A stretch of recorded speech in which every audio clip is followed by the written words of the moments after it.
Hey guys, subscribe for daily content. And if you're shopping for gear, make sure you check out the description for the newest items at some of the very best online retailers. There's also links for some of the items that I personally recommend. Thanks! What's going on YouTube? Metal Complex here, and today I've got another interesting knife review / knife overview to share with you guys. This is the Giant Mouse Ace Corta, which is a design by, please forgive me if I mispronounce his name, Jens Anzo and Jasper Voxnace. This knife, this particular Giant Mouse knife, is manufactured by Riot. And I did notice right when I unboxed this thing, it had a particular crispness that is sometimes not present in Giant Mouse knives, and I mean that in a good way. This knife feels really good. I've got a few things I want to say about it. I believe it's available right now. I will make sure that it is linked right down below so that you guys can check it out if you want to. It does help my channel when you use my links, but that is entirely up to you. Thanks to my patrons for supporting me. Please make sure to follow me on Instagram at metal_complex. And thank you very much to Going Gear for including this knife in the monthly EDC box that they sent to me. Let's go ahead and get a measurement of this guy. Overall length, the Ace Corta coming in at 7¼ inches overall. It really seems like it would be bigger than that. I really thought this was going to be closer to 8 inches. I don't know why it's throwing me off. But overall blade length is coming in at about 3 inches on the dot. A lot of people might be wondering, why don't you know that before you do the review? I like to experience the knife and kind of carry it and just enjoy it without taking measurements and without making prejudgments based on, specs. Because I have what I assume are my own preferences, my own measurement preferences, right? Sometimes if I know those things before I carry it, then I feel like I'm like, oh, well, it's outside of my preference range, so I'm not going to like this. I don't want to get that sort of negative kind of pre-mental state, right, if it's something exists outside of my preference zone. So I like to do these things during the actual review and just experience the knife for what it is while I'm experiencing it, if that makes sense. Anyways, nobody asked, Complex, why are you talking about this? Let's go ahead and do some size comparisons up against the Ontario Rat Model 1 and the Ontario Rat Model 2. Definitely closer to the size of the Ontario Rat Model 2. In fact, it's almost exactly the same overall length. Let's do just a couple more up against the Demco AD 20.5. Let me know if this has been a helpful size comparison for you guys. I feel like a lot of people own this knife now, and that's why I added it to the group. Up against the Spyderco Para 3. There we go. Very close to the Spyderco Para 3. And last but not least, we'll do the Benchmade Bug Outs. The Bug Out being a little bit longer. How is the action on this guy? That is one of the things that kind of made me, I was like, hey, the action on this is actually pretty good. Yeah.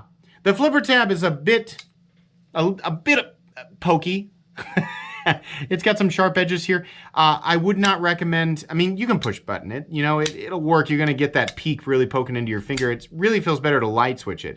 Disengaging this inset, and I believe, nope, it's steel.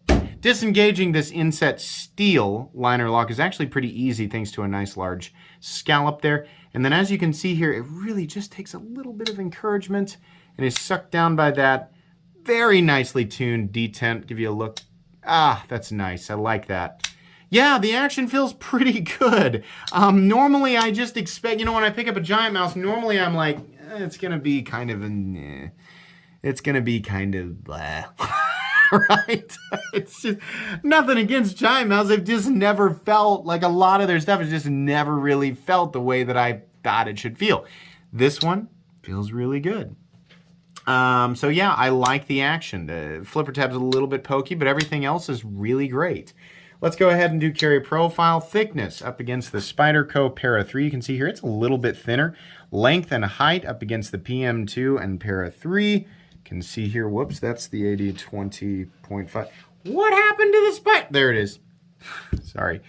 Length and height, there we go. You can see closed, it is actually shorter than both. And in terms of height this way, even including the flipper tab, it's nowhere near as tall as the Para 3 or PM2. This should actually be a pretty positive experience in the pocket for most people. As far as materials go, we are looking at M390 steel, micarta in this case, and then we have what appears to be like a brass backspacer.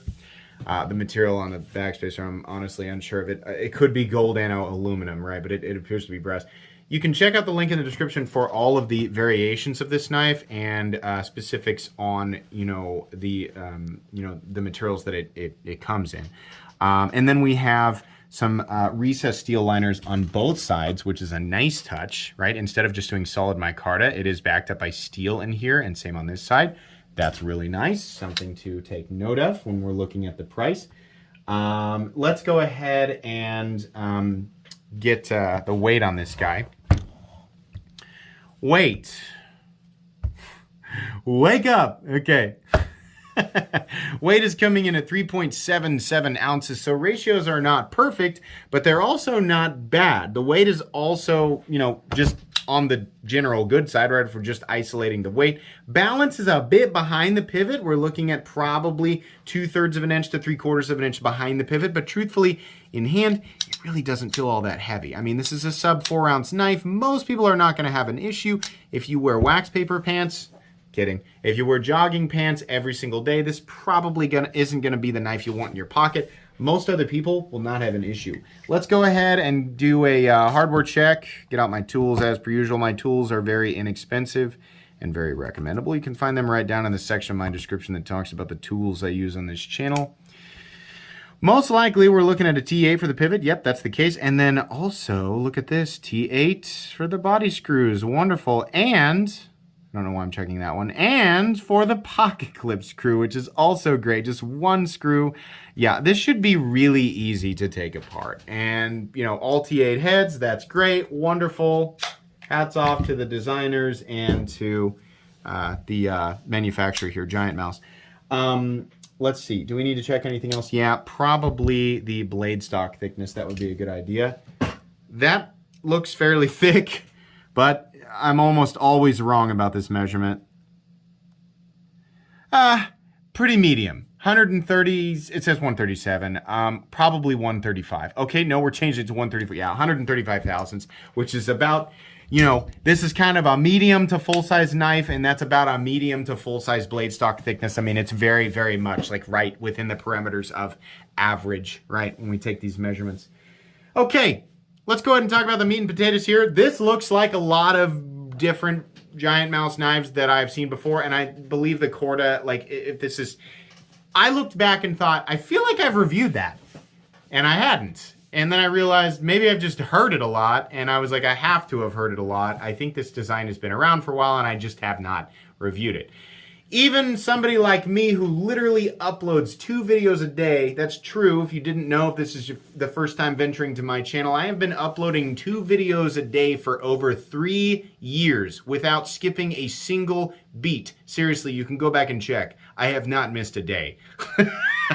I don't know why, but I have not. I review at least 5 knives a week, and then the other videos are things like unboxings and blah, blah, blah.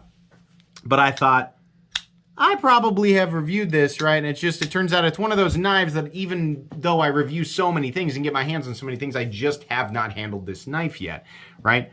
But it does look a lot like, the other Giant Mouse designs I have seen before. There's really nothing spectacular about the profile here, but then again, I don't feel like they were going for that, obviously. It's not like they were like, oh, we're trying to make the most unique looking knife in the world. Whoops, we made something generic. No, I think they knew exactly what they were doing. Ergonomics, you can just barely get a full 4-finger grip on this guy. There is an enlarged sharpening choil here, which if you're really, if you're feeling dangerous, if you feel like living on the edge, if you want to go ahead and brave those waters, you can put your index finger up here. I wouldn't, though. You can see I'm not even, even at the first knuckle here, you're really close to the edge. I would be back here. You're still quite a ways from the edge, but you know what? There's nothing in the cutting path. You're all right. The edges here are fairly well knocked down. There is kind of an abrupt angle here, but it's a soft angle, so it's not that bad. Ergonomics are pretty good. The one position that you have for your hand are pretty good. You can fill the pocket clip a little bit, but it's not too bad because it's one of those wire clips. They have the jimping out here where it's actually useful. I like that. If you're doing some, some detail work, then yeah, it's great, right? I think it probably would be a good idea to just extend the jimping all the way out here instead of only putting it in this spot. That way people can make use of it back here, but okay. The spine is radiused on this guy, which I always find to be a nice touch. And you know what? It's done in a way that out here, if you want to, like if you need to strike flint off of it, you can still do that. This is still, look. This is still sharp enough that it's shaving my fingernails, right? And if it can do that, then you can make sparks with it. So that's kind of cool that they got that combo in there. We've got some satin flats here, horizontal lines, grind lines, and then we have a satin bevel down to the final cutting bevel, and those have also been, you know, it's got the machine satin finish on it. This has a, on Blade HQ, they described it as a Scandinavian something or other blade. Okay. It's pointy and it has, ouch, it's extremely pointy. Why would I do that? That was really dumb. Don't do that. I literally just poked a hole in my finger. Don't do that. Welcome to the Metal Complex Knife Review channel, where a professional reviews knives in a very professional way. And we never stray from that path. Ouch. Okay. The tip is definitely sharp. Nice taper, right? Your puncture tasks are gonna get completed efficiently. The actual edge, the final you know, thinness behind the edge it's actually pretty thin. This is definitely set up for just generic EDC, and it's gonna make quick work of your standard day-to-day materials, right? If you're cutting some light plastic, some cardboard, packaging, maybe you're cutting through rope or even wood, right? This is one of those blade shapes that's just going to be universally useful. Now, don't use it as a pry bar, screwdriver, hammer, anything like that, because, you know, believe it or not, there are already tools that exist that can do jobs that would require said tool efficiently, right? A knife is not one of those things, Grandpa. Yeah, doing knife tasks with this knife will definitely yield a happy experience. This is a nice blade, and it looks good. It just says Ace, and then it says M390 on the other side, and that's it. That's all it needs to say. I kind of like that. I know that they do a nice tumbled finish, and I really wish that they would have done it on this, but that's just preference, and I always feel the need to say that. If you like satin finished blades, then you're going to like this. This micarta looks okay. I personally think it would look better in black or even in green, but if you like brown, then here's brown. They have it in brown. The backspacer looks okay with this. I think just a different color combination would make it look better. Gold and brown just doesn't make me feel, oh, I don't know. You know, it just makes me, this is like rotting pumpkin colors. But it's fall, so maybe they offer it in different colors, right? Knock yourself out. It's all personal preference. These are slightly contoured, which really fills the hand nicely for this being a not small, but just more compact knife. The fit and finish on this is great. And it's, I mean, that's par for the course for Riot, right? This is what you should expect from a Riot manufactured knife. It's very good. The backspacer has a little bit of jimping on it. It's not super functional. It's just there, I think, mostly for aesthetic purposes. There is a lanyard hole. Yay, lanyard people. Fantastic. The pocket clip is deep carry, and it is a wire clip. These function really well. They don't look super fancy, but they do function fine. It's also just got a bill that comes up, and then it stops, which is great. That's what I like to see. This is actually really easy to get in and out of the pocket for that exact reason. And the only thing you see sticking out of the pocket is the pocket clip, which looks like a paper clip, right? There is a stop pin located in its traditional position with very deep shouldering, so that's nice. No blade play up, down, left, or right. I love the fact that this is a recessed steel liner lock. You can see nice engagement there. Solid lockup, I think I already said that. No lock stick. No, I don't know why I'm even checking for pivot lash. This is a Riot. Very smooth on the inside, very consistent, and as we saw before, wonderful. Wonderful. Centering is spot on. Really good. No detent lash. Yeah.